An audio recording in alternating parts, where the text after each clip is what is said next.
But जब से आपके सामने न्यूज आई है कि जुलाई के अंदर अब मतलब आपका नहीं होगा, अब आगे बढ़ेगा, जिसके कई सारे रीजन है जो मैंने आपको बताया भी, आपके सामने यहाँ पर शेयर करे। अब देखिए आपके सामने क्या चीजें यहाँ पर बचती है, और एज ए स्टूडेंट आप क्या कर सकते हो, और एक टीचर होने के नाते मेरी क्या रिस्पॉन्सिबिलिटी है आपके लिए, वो मैं आपके सामने बता देता हूँ।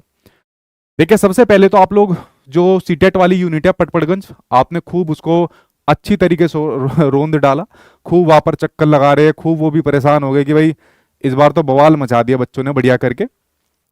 उसके साथ में देखिए मैं आपके लिए बता देता हूं मैंने क्या चीज की है, ध्यान से इसको यहाँ पर सुनना। अगर कोई बोलेगा कि सर ये काम करो तब मैं करूंगा, वो नहीं है, मैं बिना बोले अपने जो मेरी जिम्मेदारी उसको मैं यहाँ पर करता हूँ।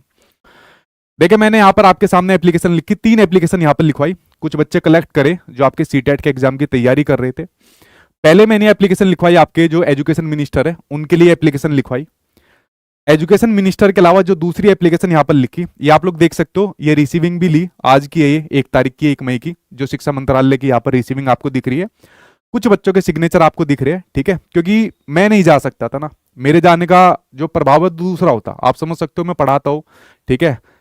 अगर बच्चा यहाँ पर इस चीज को करेगा, इसलिए मैंने बच्चों के माध्यम से इस चीज को करवाया। दूसरी मैंने यहाँ पर जो सेक्रेटरी है शिक्षा मंत्रालय के अंदर जो सचिव है, एक एप्लीकेशन मैंने उनके नाम लिखवाई। अब क्या होगा सर इन एप्लीकेशन के अंदर क्या है, मैं आपको एक एक करके चीज बताता हूँ, ठीक है। उसकी भी रिसीविंग यहाँ पर है दूसरे वाली। एक मैंने एप्लीकेशन लिखवाई सीबीएसई के नाम, जो आपकी दिल्ली के अंदर पटपड़गंज के अंदर सीटेट वाली यूनिट है।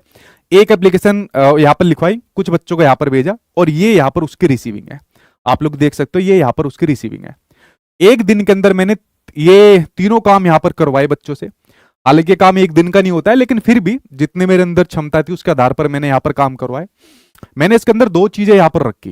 पहली कि भाई अगर सीटेट का एग्जाम जुलाई के अंदर नहीं निकलवा रहे हो, तो अब जो आने वाली वैकेंसी है, लाइक आपके सामने केवीएस है, बीपीएससी है, तो बच्चा उसके अंदर पार्टिसिपेट नहीं कर पाएगा, और पता नहीं है वैकेंसी फिर कब यहाँ पर देखने को मिले। तो कोशिश करिए कि आप सीटेट का एग्जाम जुलाई के अंदर निकलवाइए। जो सबसे पहली चीज मैंने यहाँ पर इस एप्लीकेशन के माध्यम से यहाँ पर करवाई। कोशिश तो यही है कि भाई सबसे पहले आप इसी को निकालिए, और अगर आप इस काम को नहीं कर पा रहे, आपके साथ आपके पास में और भी रिस्पॉन्सिबिलिटी है, या आपकी कुछ परेशानियों को मैं भी यहाँ पर समझ सकता हूँ, तो फिर मैंने एक दूसरा ऑप्शन भी रखा। और ये दूसरा ऑप्शन तब है जब पहली जो शर्त है वो फुलफिल नहीं होती, जुलाई के अंदर अगर एग्जाम नहीं कंडक्ट करवाते। दूसरी चीज ये रखी कि भाई आप एग्जाम भले ही नवंबर दिसंबर में ले लो, आप सीटेट के फॉर्म निकलवा दो। सीटेट के फॉर्म निकलवाने के बाद बच्चा उन फॉर्म को भर देगा, और इस दौरान कोई भी वैकेंसी आती है, केवीएस आए, बीपीएससी आए, कोई भी आए, आप अपेयरिंग वालों को शामिल करवा देना। एक नीचे नोट लिख देना कि जो इस बार सीटेट वाले बच्चे एग्जाम यहाँ पर दे रहे हैं, और कोई वैकेंसी जैसा आती है, केवीएस आती है, बीपीएससी आती है, तो हम अपेयरिंग वालों को शामिल करवा लेंगे। बहुत मुश्किल काम है जो ये नोट यहाँ पर लिखा है, और शायद इसके ऊपर कोई कार्रवाई करे, मैं इसको ईमानदारी से बता रहा हूँ, वरना यहाँ के मैं अपना महिमा मंडल करना शुरू कर देता, देखो मैंने मिनिस्ट्री ऑफ एजुकेशन में शिक्षा मंत्री तक ये पूछवा दी, फाइल ये करा दी, उस चीज का फायदा नहीं है, ठीक है। जो चीज आपके सामने जेन्युइन है मैं हमेशा वही बताता हूँ। तो एक चीज ये कही कि ताकि बच्चा अपना सीटेट की भी तैयारी करेगा, और मान लीजिए केवीएस आता है, बीपीएससी आता है, उसकी भी तैयारी करेगा, और उसके अंदर पार्टिसिपेट करेगा। और जब सीटेट का एग्जाम आएगा, और मान लीजिए उस वाले एग्जाम को पास कर लेता है, केवीएस बीपीएससी को, और सीटेट को पास कर लेता है, जॉब मिल जाएगी। अगर नहीं पास करता सीटेट वाले को, तो फिर तो कोई बात है ही नहीं। तो दूसरा पॉइंट मैंने यहां पर ये रखा। तो मैंने 2 चीजें यहां पर रखी है, और 2 चीजों में से अब देखते हैं किसके ऊपर यहां पर कोई जवाब आता है या क्या आता है, वो 2 चीजों से यहां पर क्लियर हो जाएगा, ठीक है। ये मेरे पास में इसकी हार्ड कॉपी भी है, तो आप लोग देख सकते हो, सभी बच्चे यहाँ पर गए थे, और रिसीविंग के साथ मैंने यहाँ पर ही काम कराया। मैंने कहा ना कि मुझे बताने की जरूरत नहीं कि आप ये करिए वो करिए, मेरी जो हमेशा जिम्मेदारी है मैं हमेशा उसको यहाँ पर पूरा करूंगा, ठीक है। और ये मैंने एक दिन के अंदर ये जितना भी काम था, एक दिन के अंदर इसलिए करवाया ताकि बच्चों के सामने एक सटीक जानकारी यहाँ पर देखने को मिल जाए। अब आप लोग क्या काम करो, देखिए एजुकेशन मिनिस्ट्री के अंदर मैंने इसको मेल भी कराया, तो वहां पर रिप्लाई आएगा, तो वहां पर जो हमने अपनी आईडी दी, ईमेल आईडी दी है, उस पर रिप्लाई भी आ जाएगा, या वैसे भी मैं जाके वहां पर मतलब पूछ सकता हूँ, खुद भी पूछ सकता हूँ, या बच्चों को दोबारा भेज सकता हूँ, ठीक है। दूसरा, आप लोग यहाँ पर मान लीजिए मेल कर रहे हो, सीबीएसई को मेल कर रहे हो, देखिए एक चीज होती है बड़ी कॉन्फिडेंशियल होती है ये हर डिपार्टमेंट के लिए, एक प्रोटोकॉल होता है, चाहे वो सीबीएसई का हो, चाहे वो केवीएस का हो, चाहे अदर किसी भी डिपार्टमेंट का हो। वो जो है ना, इस प्रकार से कोई भी न्यूज आपको नहीं बताएंगे। आप उनके ऑफिस में जाओगे, वो पता है एक ही आंसर हमेशा देंगे कि भाई अपनी वेबसाइट को चेक करते रहिए, उसको देखते रहिए, उस पर आपको जानकारी मिल जाएगी। ये प्रोटोकॉल होता है भाई, मतलब इसको ऐसे कोई भी तोड़ नहीं सकता कि भाई किसी ने बता दी, नहीं भाई थोड़े दिनों में एग्जाम आ जाएगा, या अगले दिन में एग्जाम यहाँ पर आ जाएगा, कोई नहीं बताएगा। दूसरा, अगर आप लोग सीबीएसई को मेल कर रहे हो तो भाई आप कर सकते हो। ये लोग खूब परेशान हो गए, मेरे ख्याल से कुछ दिन के अंदर ये कोई ना कोई नोटिस जरूर निकालेंगे, अगर इतने ज्यादा परेशान हो रखे हैं। लेकिन मेल के ऊपर भी आपको कोई सटीक आंसर नहीं देंगे।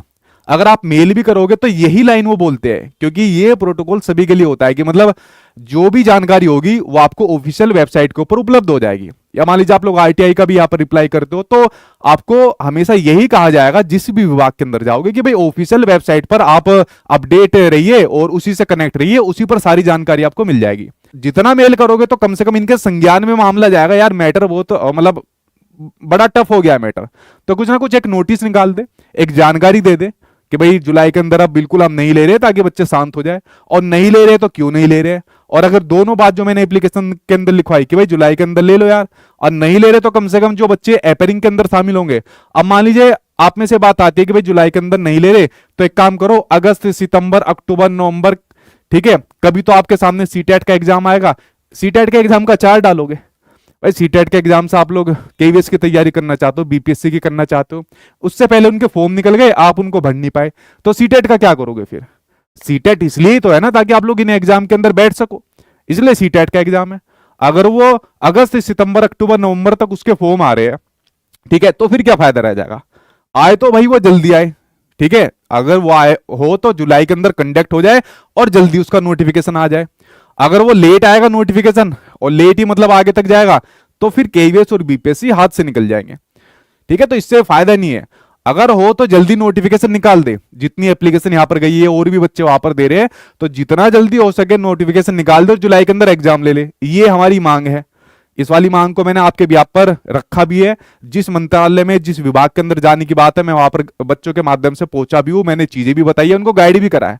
समझ सकते हो ना कि मतलब मैं एक टीचर के नाते इतनी चीजें नहीं कह सकता, वो कहेंगे कि भाई आपकी क्या इसमें फायदा है, ठीक है, तो एक बच्चों के डेलीगेशन के थ्रू मैंने यहाँ पर आपके लिए काम करा है।